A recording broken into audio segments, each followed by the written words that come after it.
I was 14 years old when I first felt an overwhelming sense of being called to serve as a priest within the church. And at the time, there were not very many women in leadership, and certainly there were no women priests, because we've only started to ordain women as priests in 1994. So here I was as a 14-year-old feeling that God is calling me and not quite sure how that was going to work. And so I had a little bit of a conversation with God, and where I acknowledged that I didn't see any women in that role, but I believed that He had called me, and so I was determined that I would be faithful to the call and that He would have to work it out as to how and when that became a possibility for me. And so I trained. When I left high school, I worked for a year as a pre-trained teacher, and then I applied for an organization called the Church Army. The Church Army is a lay ministry. It's not an ordained ministry. And certainly at the time, it was just a lay organization where you were trained as an evangelist.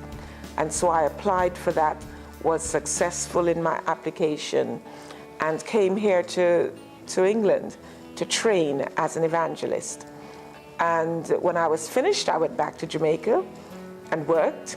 My husband, who was also a student at the Church Army College, came out to Jamaica. He followed me out to Jamaica, and we got married. And then later on, we came back here to England. I think the three areas that has appealed to me in terms of a vocation, a calling, would be either to teach, to be a minister of religion, or politics, interestingly enough. But I'm glad that I'm doing the role that I'm doing now, which is to serve as a priest, as part of my calling. I have been in Hackney in my post as a priest, there a vicar, for 15 years this year.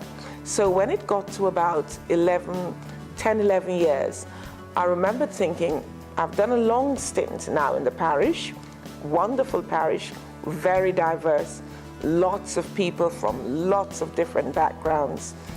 I thought maybe I was ready for a new challenge.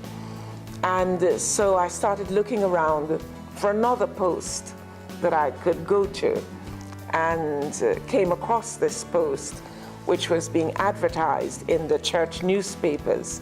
And so I applied for it. I gathered that 97 people applied for the post. 6 of us were shortlisted.